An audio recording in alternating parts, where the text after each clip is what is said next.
Welcome to Pep Talks with Jeanne. I'm your host, Jeanne Pepper.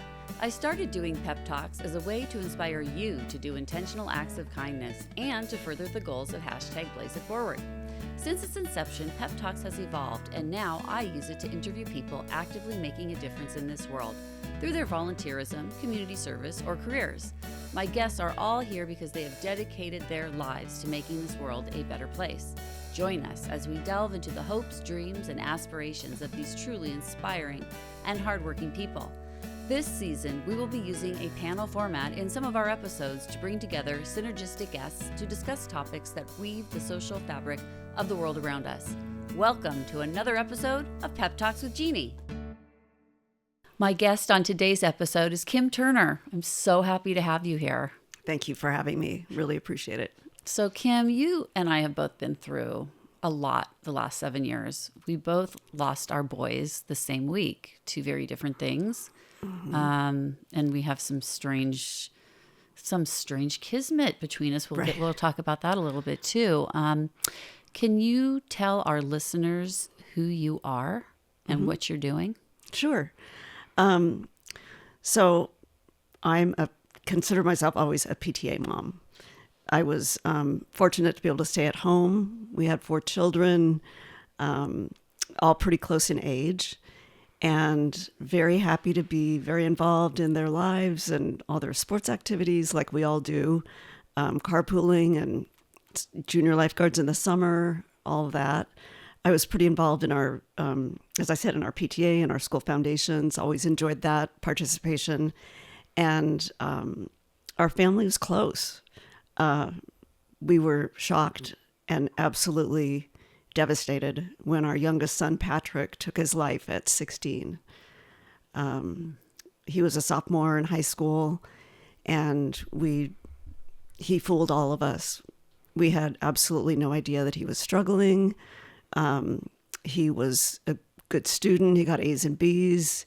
He was on the baseball team, on the football team. He was really loved by his siblings, very close to his siblings. 2 of them were away at college and working when he died, but he talked to them every week. Super close to his next oldest sibling, who they drove to school together every day. He was in a confirmation class at our church. At first I thought maybe he was bullied, and I asked his friends and they just laughed and they said, "Oh my gosh, everybody loved him. He would never be bullied."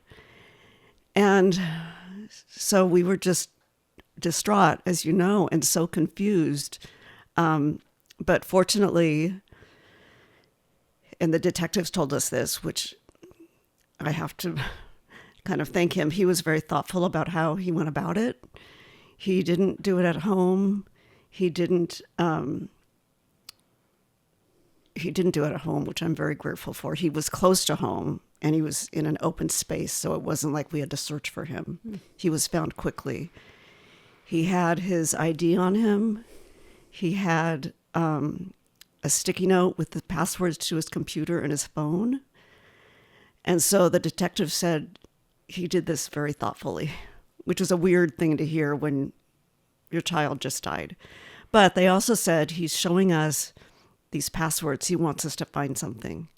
So they immediately went to his computer, and right on the screen were these letters that he had written. And I'm just so thankful that he wrote these letters, because otherwise we would just still be wondering why.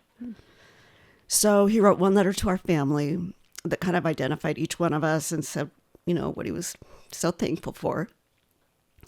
And then he wrote one letter to the school administration, sort of calling out, not by name, but saying there were some really unfair teaching practices. Teachers they'd be tested on things that they never went over. One teacher in particular that I later found out a lot more that he never told us was just humiliated her students in front of the class. And Patrick took the wrath of that, as well as other kids. And it was known that she was a problem. And then the third letter was much longer, and it was a letter to the community. And it talked about, in our community, we have created this machine where we put so much value in a kid's test scores, in a kid's GPA, in a kid's college choice. And we never look beyond those statistics and those identifiable, whatever T-shirt you're wearing that says what college you got into. And he just decried this system that's been created and said, what about the nice kid? What about the kid with character? Why don't we celebrate those kids? And one of his kind of quotes from that letter that we've used a lot with our foundation, he said, be nice to everybody. And most importantly, be inclusive. So we heard so many stories, as I'm sure you have about Blaze, but so many stories afterward about, I was the new kid at school and he came and sat with me. Or, I tore my ACL in football practice. And so I was out for the season, and every team meal he'd get my plate because he knew I couldn't carry my plate back to the table.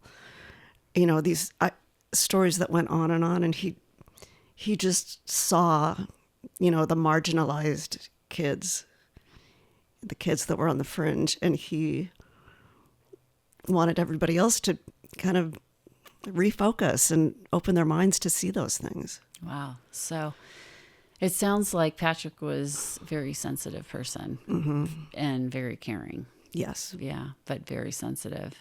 But also very fun-loving. Yeah. We always used to laugh. We have a place in Idaho, and he's the best skier in our family. Great skier. Loved to fly fish. We always said he's going to be a ski instructor in the winter and a fishing guide in the summer. He loved the beach. He was, he wasn't into gaming. He wasn't into drugs. He wasn't any of those things that your mind sort of automatically goes to. Yeah. And no outward signs. Well, I don't think taking your own life is not logical. So you can't really look for a good reason for it, because there's never going to be a good reason. Right. It's always something beyond what we can understand. Yeah. So sad. Yeah. Very unfortunate. I'm very sorry for your loss. Thank you. It's really. Yeah. So after it happened, how long did it take before you and your husband decided that you were going to start a foundation? Well, it took a little while, as you know. I mean, you kind of become numb for a while.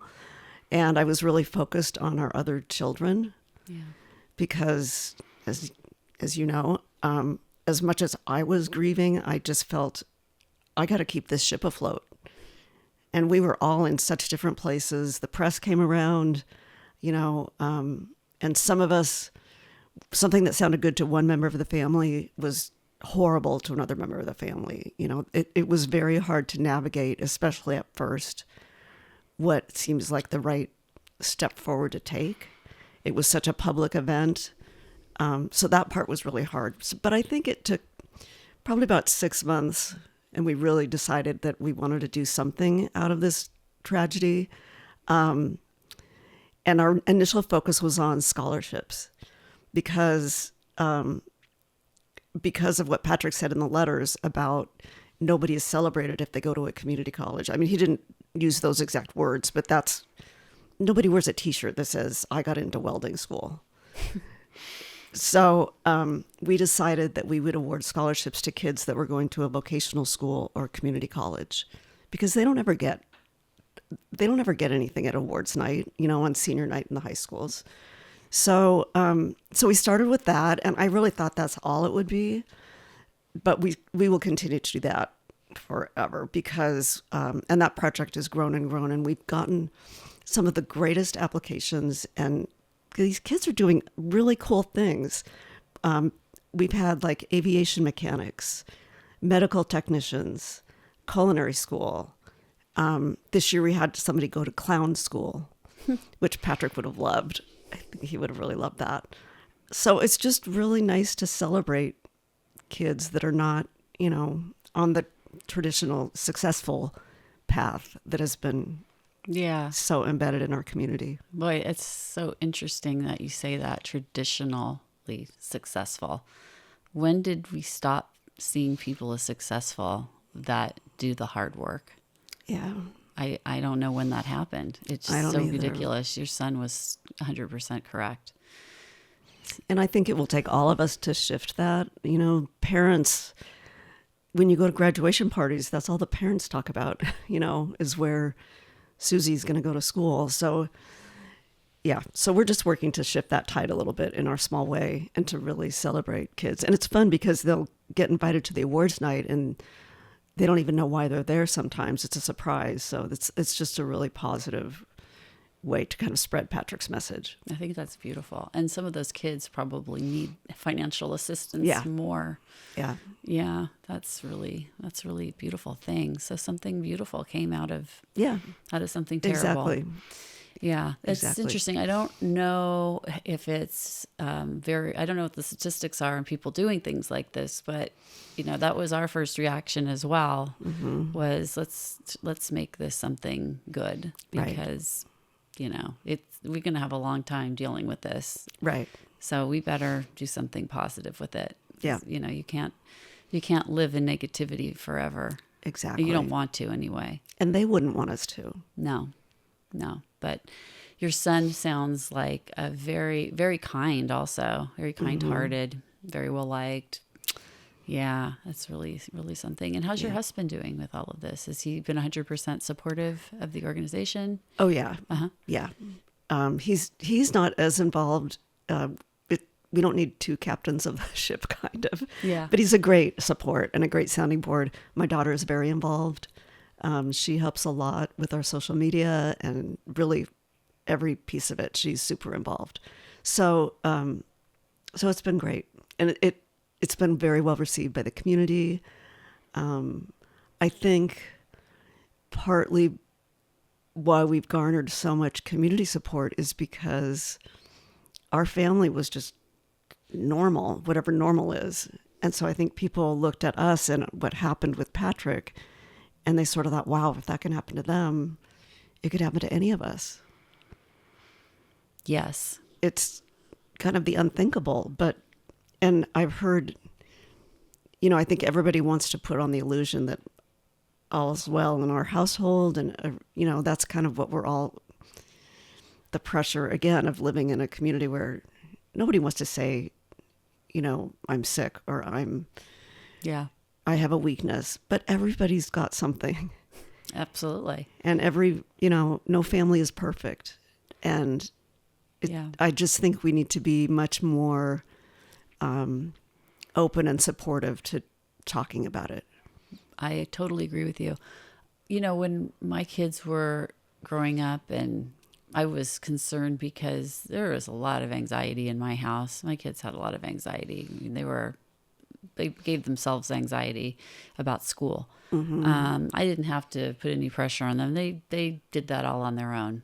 Yeah. And I remember at one point, Blaze was very unhappy about something, and I just told him, I said, he was young too. He was probably 12 or 13, and he was crying about, you know, somebody had been a bully at school or, you know, something to that effect. And I asked him, I said, have you ever thought about taking your own life? And he said, no. And I said, do you promise to tell me if you ever think of it? Because I need to know, I have to be able to help you. And he promised me that he would, if he ever got to that point.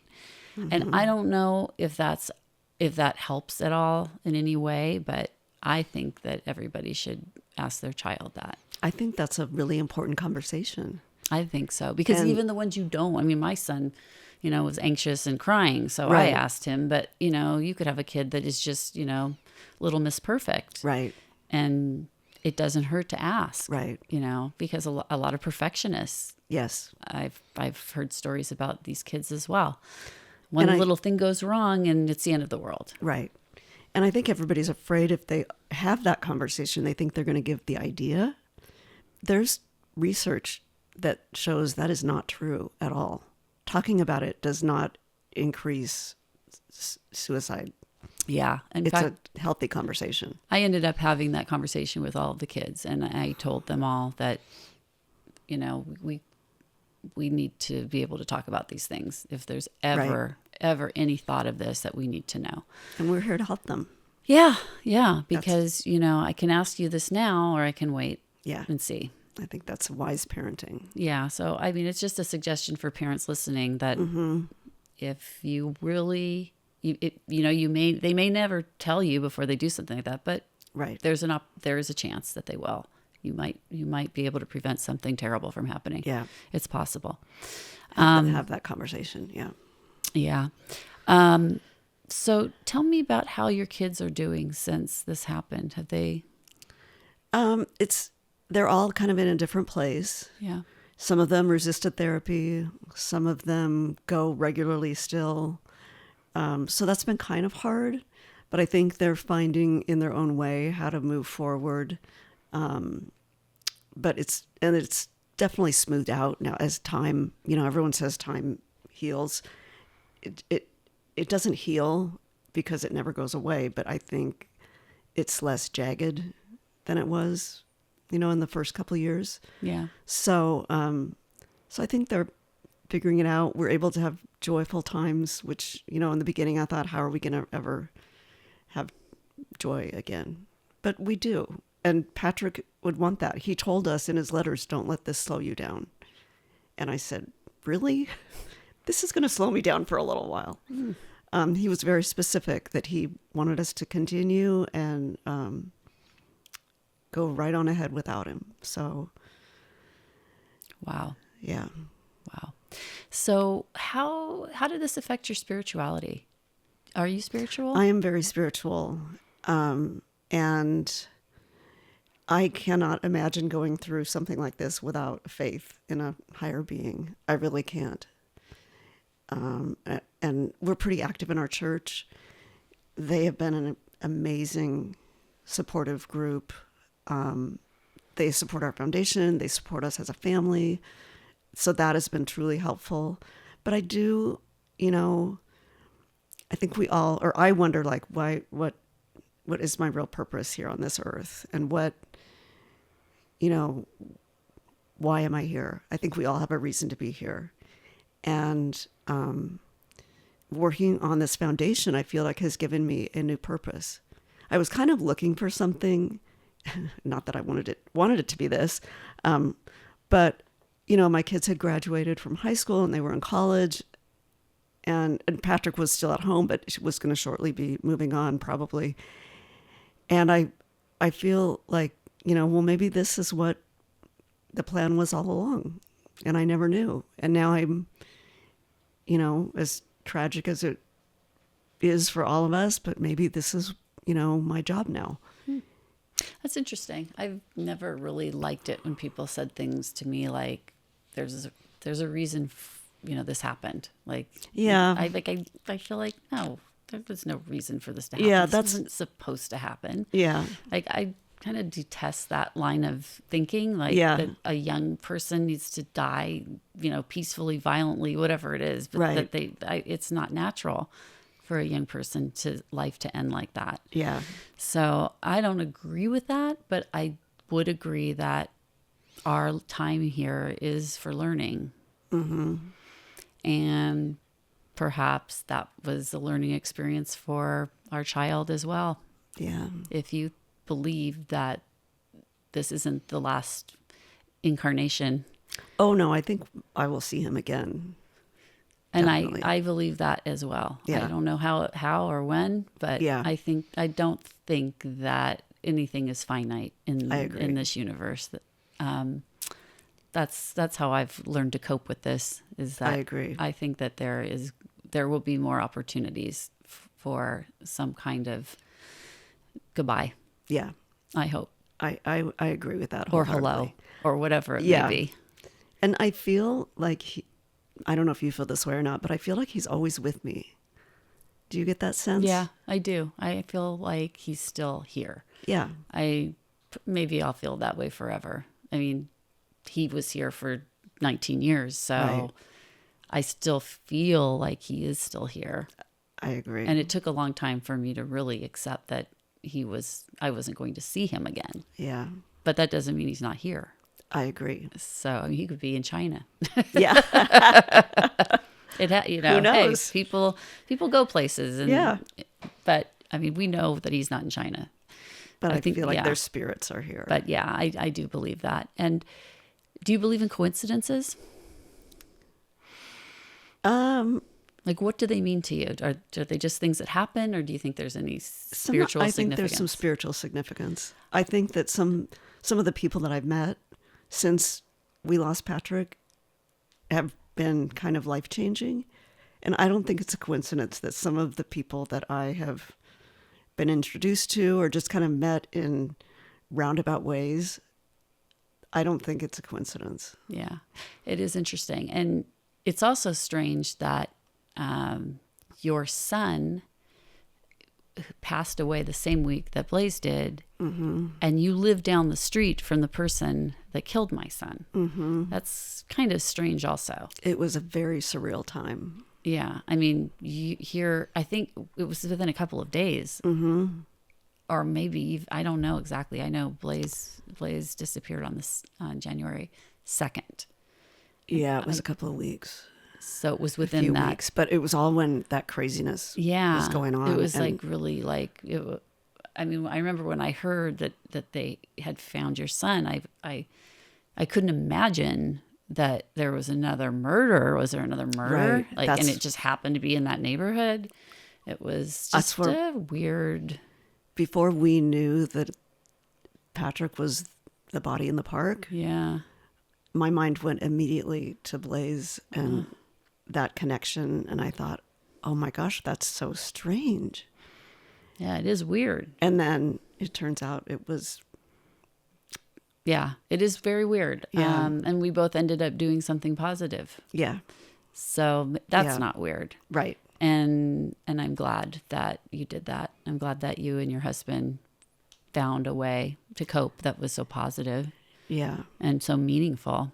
Yeah. And I think, it's been, that has unfolded in strange ways too. Some of the work that we're doing, opportunities that have come up that I wouldn't have ever thought of. Like what?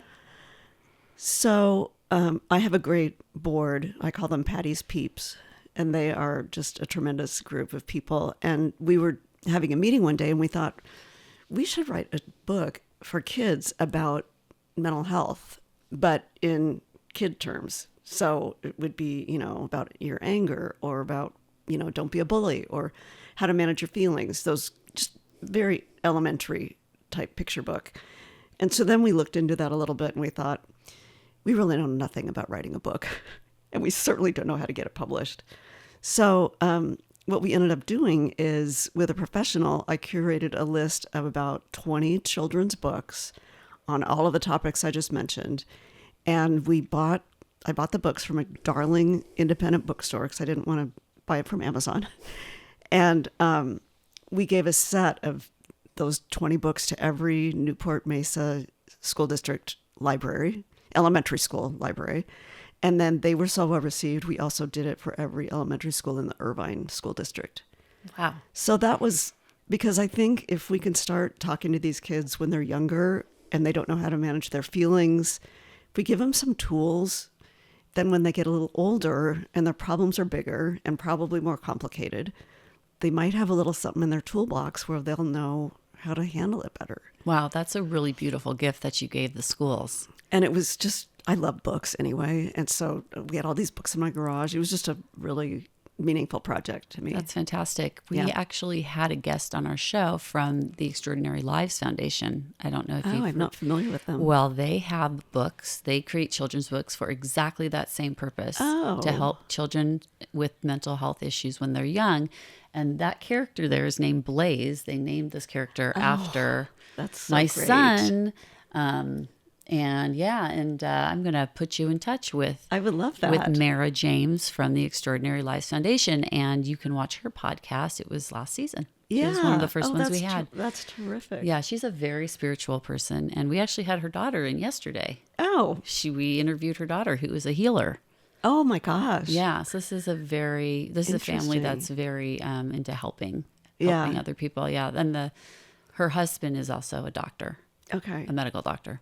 So, oh, wow. Great family. Yeah, very great family. So, yeah, there's quite a lot of us out there. And that gives me hope that even though these terrible things happen, Right. that, this is still a good place. Right. At least Orange County is. Yeah. Well, and I think it's nice to collaborate if we can, because I think if we're all in our own little silo doing our own little thing, we all want the same end result, a better place for our kids, a better place for our families. So it's nice to get some synergy and collaboration where we can. Yeah. How old is your oldest child now? 29. Not married? No?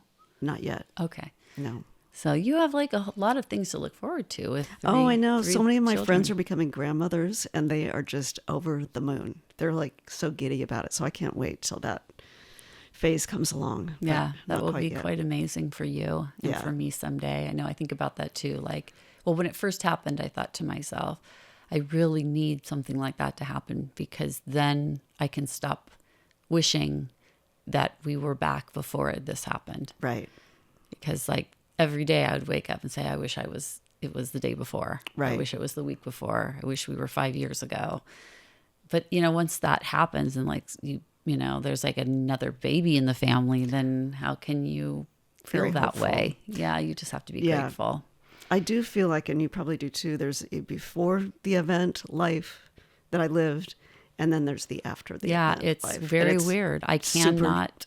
Super divided. I just can think of my life as like bifurcated. Yeah, Like there was before and there's after. exactly. And I can't think of my life in any other way. Right. But I never remember thinking about life that way. It wasn't like I thought about life before college, life after college. Yeah. Life before marriage, life after. It never was like that. Or life before kids and life after. Like It all blended It together. just all seemed like it was seamless. Like it all went together. Yeah.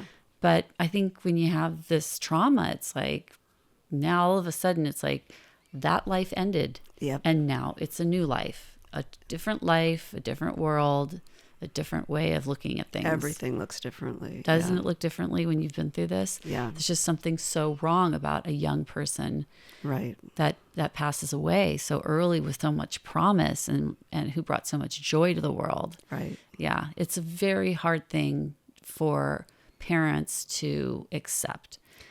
And I also think, and you probably do this too, when Patrick's class graduated from high school, that was a really hard day. And then they all graduated from college last spring, all those that went to four-year college.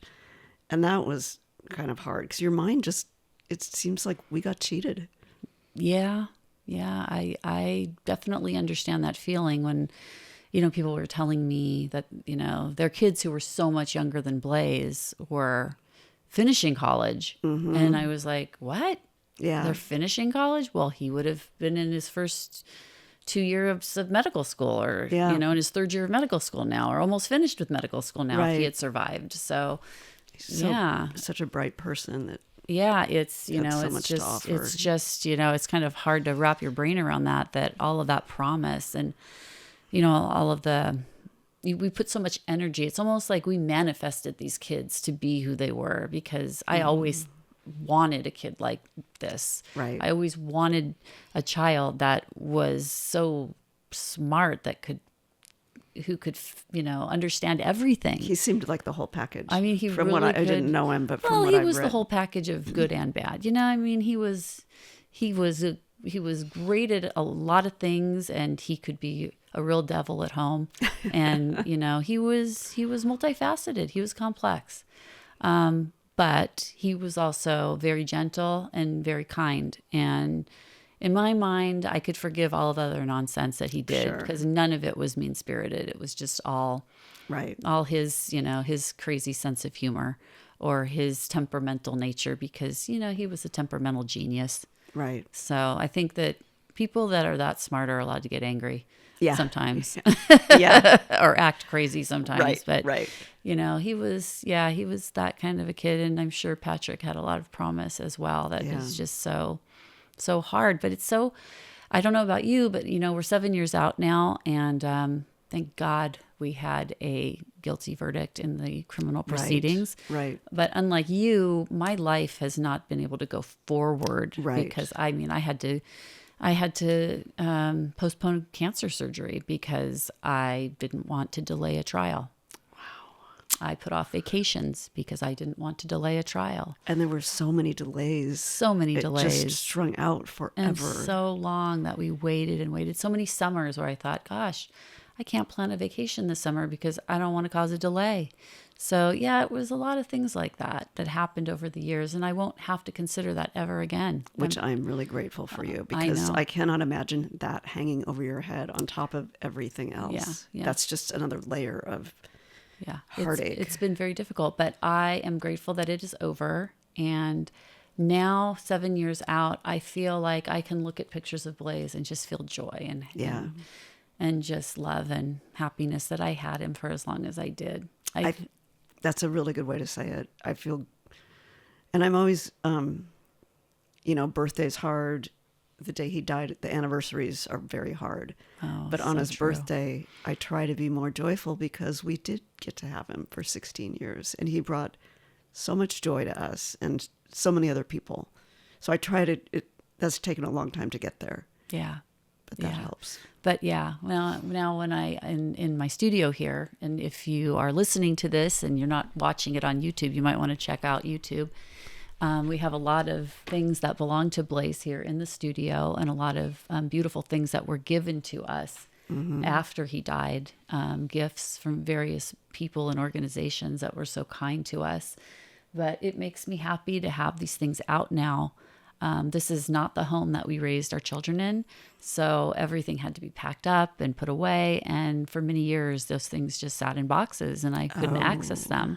So when I built my studio, I wanted to make sure that I could have access to the books that he loved to read, and the pictures that he had up in his room, and the things that made him happy and that made me happy when he was growing up.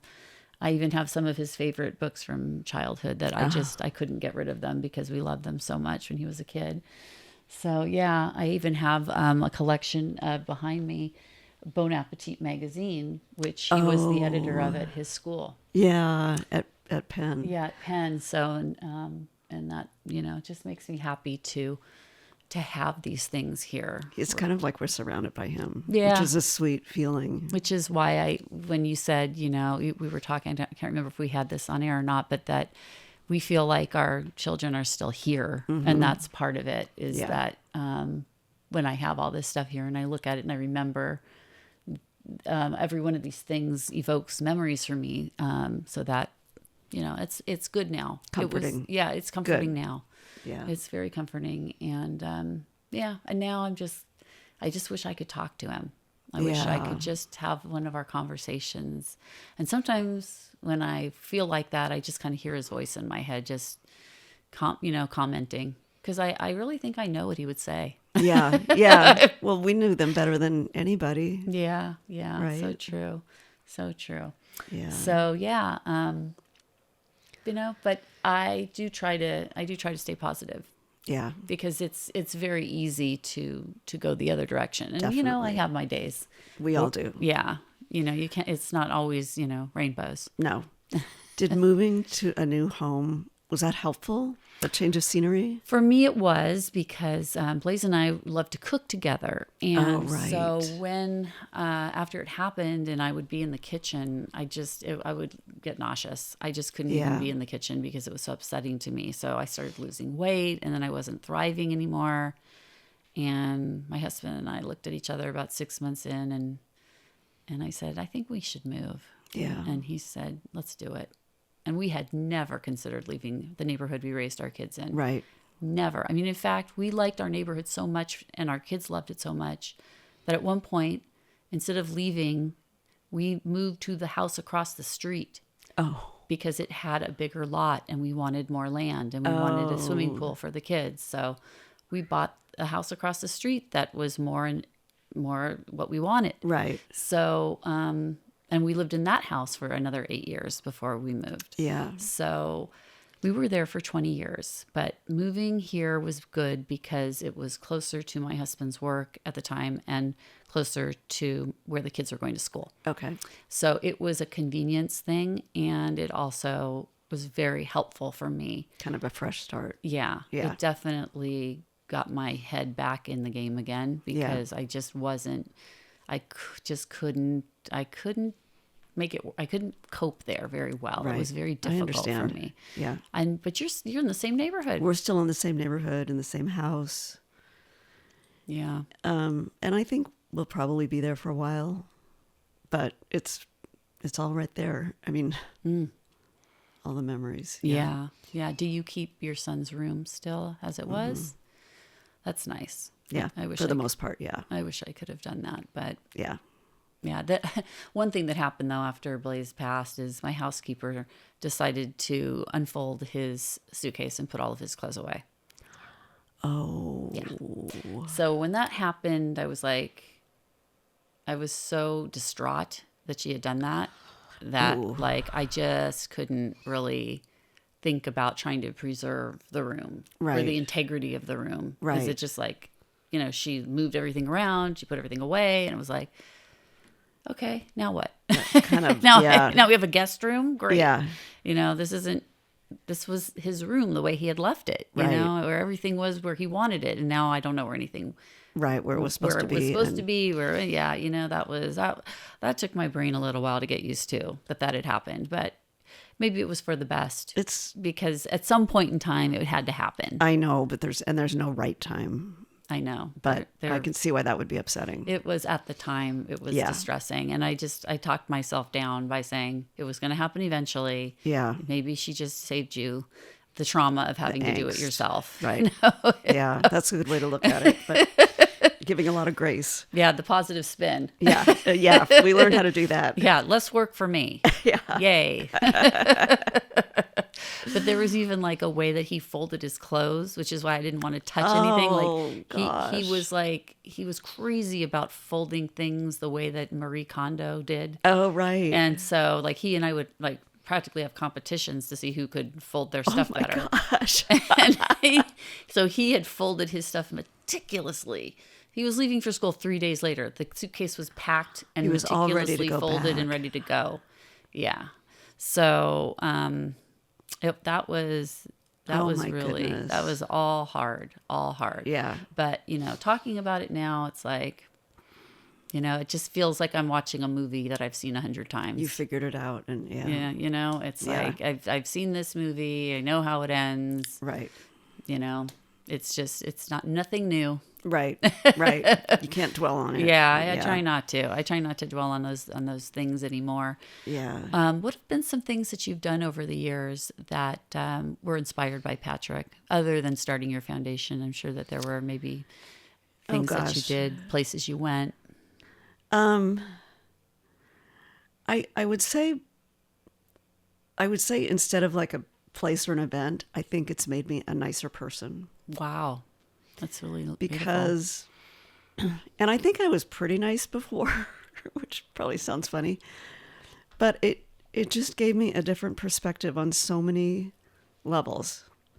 Some of it, I want to be kind like he was kind. I want to be inclusive like he was inclusive. I don't think I thought about that prior to his letters and how important that was to him. And just in my personal life, I think it's made me a more patient person, maybe more understanding, because you really, and another thing he said in his letters was you really never know what somebody else is going through. Wow, he was really wise. Such a young man. These letters were so, I mean, I know I'm biased, but so eloquently written. And so I think that's been the biggest impact on me. Yeah. Have you ever shared those letters? Well, I was just going to get to that. So I don't know what your household was like after Blaze passed away, but we had hundreds of people in our house. You know what it looks like. And these letters were printed out and they were sitting on our kitchen table. And people took pictures of them, which at first I was so devastated because I felt like they were so personal. It was such a private message, I felt like, to our family. But then I kind of got over that because I thought his message was so important and they are so well written that we need to share his message. So they're all over the internet. If you just Google Patrick Turner's letters, they'll come up. Would you share them with us so that we could put them with your story? Yeah, okay. sure. So you can either share a link and we'll put the link with your story, or you Okay. can share the actual letters and Okay. I will post them. Okay. Yeah. I think that whatever message, his last message was, if it could change somebody's life or someone's behavior, then I think Patrick would be delighted that you shared it. Thank you. Yeah. And I have gotten messages from teachers. It's been really interesting, from all over the country. Wow. Who were inspired by his letters. And this one sticks out in my mind especially. She was working on the football program, and there was a page in there about Patrick's Purpose Foundation. And she was so curious about it. And so she Googled it and read his story about what happened. And she said she just became a flood of emotions and called her mom, who lived in Arkansas or something. And this football program was done like in Pasadena, somewhere not in Orange County. And she was sobbing to her mom, and her mom said, "What's wrong?" And she said, she described the story, and the mom said, "Well, you were that kid when you were in high school. You were that same kid." And this woman who called her mom, she said, "Well, I think I need to become a teacher." And so she did. Wow. That's really So something. stories like that. Life-changing. Yeah. That's why we're And here. so I'm a private person. And that was another reason I was so crushed that those letters initially got out. I don't like the spotlight particularly, but I think, his message is helping people. Absolutely. And I can't deny that. So yeah. it's part of it. Yeah. And he must have been very private too, because he didn't even print the letters out. He Right. left them on his computer. Yeah, right. Yeah, he could. That's Yeah. good. I never thought about that. Yeah. Right? I mean, Yeah. he could have had them in his pocket. Yeah. But then anybody could have found it. So, Yeah. and maybe you wouldn't have found it. Yeah. So he wanted to make sure that you got it. Yeah, I suppose. Yeah. Wow. That's really something. I think that with Blaze, I feel like I became after his passing, it was really hard for me to accept that the world that we live in, that the rules are fair or good, or that they work, or that anything makes any sense anymore. Like I really felt like this world did not make a lot of sense to me, the way that I had worked so hard to, Build your life. build our lives and create this environment for my children and give them all these opportunities to learn and to grow and to thrive. Right. And then when this happened, I felt like, what is the point of all of this? Like, right. If everything can just be destroyed because, somebody decides that they're just going to destroy something that took 19 years to build. Right. I mean,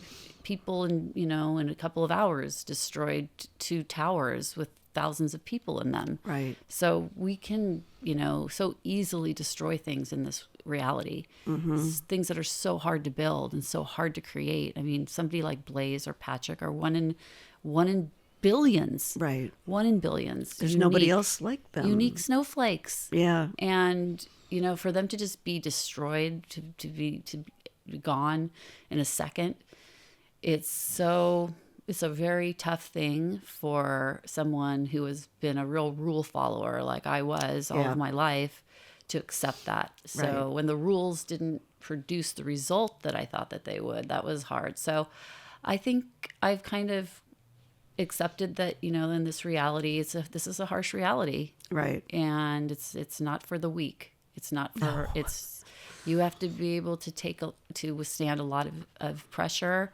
stress, and pain in this life and in this reality, regardless of who you are. Right. Nobody gets off easy here. I thought I had a charmed life.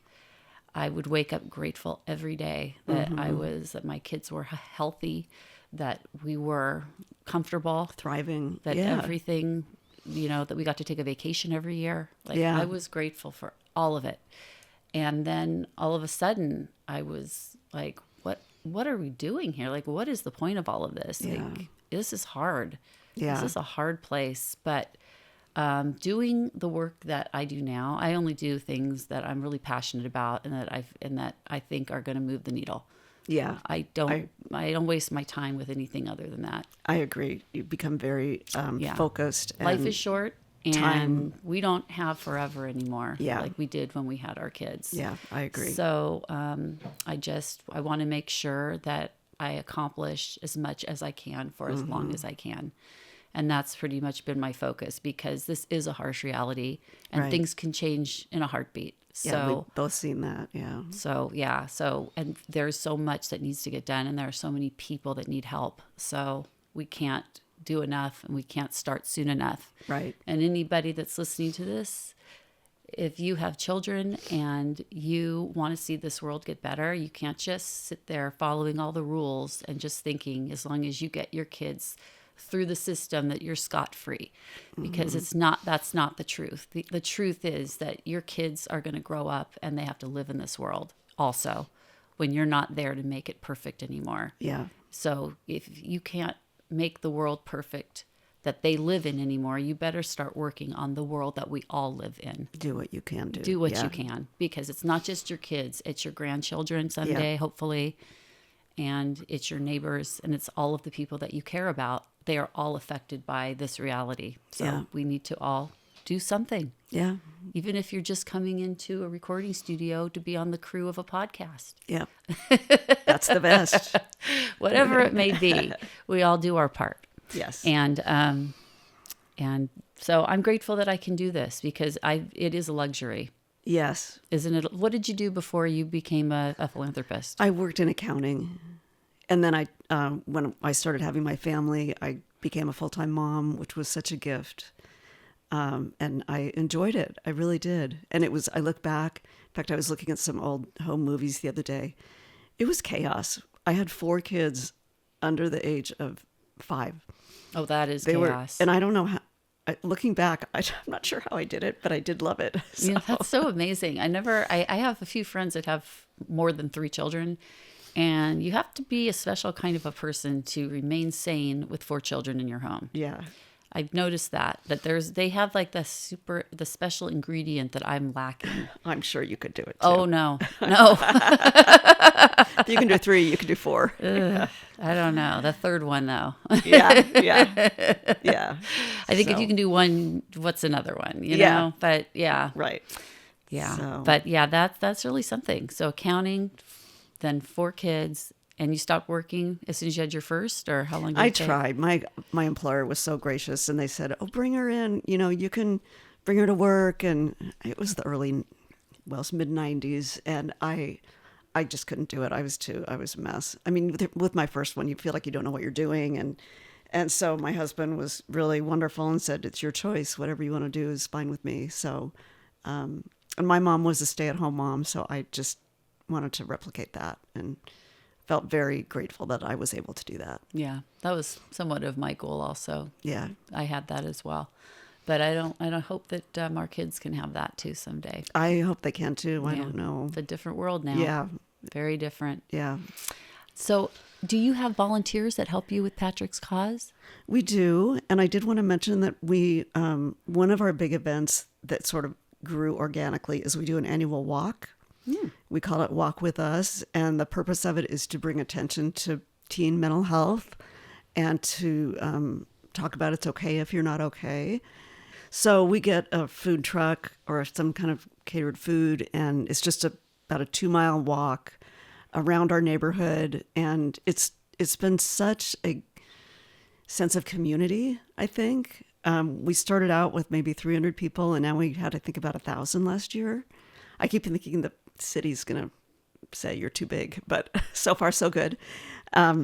So I would encourage anybody that wants to be part of that to go to our website, and you can register for it. It's $35 for an individual or $125 for a family of 4, which gives you a T-shirt and lunch. So it's just as I said, a simple walk. We have motivational kind of signs along the way, things that say, like, check in on your strong friends, be kind, suicide stops here, all sorts of messages to just remind everybody why, we're together on that day, and that mental health is for everybody. Everybody has mental health, and it's truly should not be, a feared topic or a taboo topic, and there's help out there if you need it. So anyway, it's a really great community event. So I encourage people to join us if they feel inclined to do that. And we will have a link to your website. Yeah, that would be great. You'll be able to, if you are interested in seeing that link, my followers can go on my webpage and we'll get that link, and it'll be associated with your podcast today. Okay, thank you. That'd be great. So that will be great. And is your organization endowed, or do you have a constant fundraising needs? We are a 501c3 nonprofit, and we are not endowed.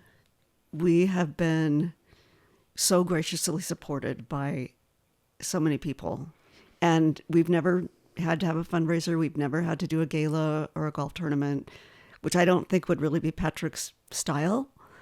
Our walk has turned into somewhat of a fundraiser because we do have sponsors, but it's just sort of grown organically. I don't know how to describe it. And again, I'm kind of dumbfounded that it has grown to so much more than just the scholarships.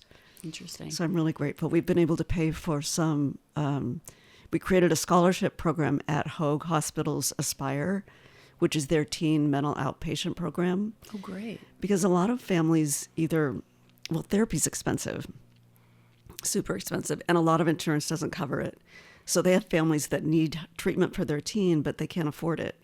So we have a Patrick's Purpose scholarship fund at that treatment center for families who cannot afford to pay for it on their own. That's phenomenal. So that's been really, and I think that's a great program.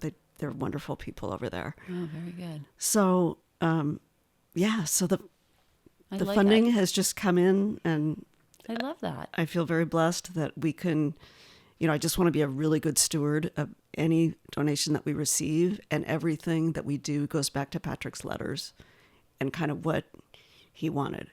That's so beautiful. And your son would be so proud, so happy that you've done so much for him in his memory. Beautiful. Thank you. Thank you for being a guest on my show. I'm so glad that you invited me. This has been really special to have this conversation today. Really wonderful. I only wish we could have had your husband also, but another time. Yes. We'll have you both next time. Sounds good. And I think you also would probably be great on a panel with a mental health care expert too. It might be an interesting discussion that we could have as well. Yeah. I've had quite a few people that specialize in mental health care for young people. Yeah, I'm always interested in that. I always say I'm not a mental health expert, but I can certainly share my story. Yeah, I'm not an expert either. I'm just, one of the afflicted. And and want to be very involved in that conversation. Yes, exactly. Yeah. Exactly. Well, it's been wonderful having Kim Turner here from Patrick's Purpose, and so thrilled that you gave us your time today, your vulnerability, telling us about your beautiful son and his legacy. Thank you. Very kind family, very generous, and we are so grateful that there are people like you in this world. Oh, likewise. Yeah. Thank you. So lucky. Thank you for listening. And as Jeannie said, if you want to follow us, we are on Instagram at Patrick's Purpose, where we announce a lot of our activities. And also, I think you'll link our website. So absolutely. That would be terrific. Yeah. Totally. Thank you so much. Thank you. Hashtag Blaze It Forward is a campaign my family started in 2018 after our son Blaze was murdered. Hashtag Blaze It Forward provides the inspiration to thousands of people to repair the world with intentional acts of kindness. If you would like to learn more about Blaze and how you can make a difference, check out www.blazebernstein.org or join our Facebook group at Hashtag Blaze It Forward. You can also check out my website for this podcast at www.PeppTalksWithJeanne.com. There you can follow along with my podcasting adventures and learn more about my fascinating guests and their passion projects. I would like to thank all of the volunteers who help make my philanthropic endeavors a reality. Today, that includes my producer, Eli Moskowitz, all of the volunteer crew members who join us, and a special thank you to my son, Jay Bernstein, for the original theme song you hear at the beginning and ending of each show. This has been another episode of Pep Talks with Jeannie. Until next time, keep on making this world a better place.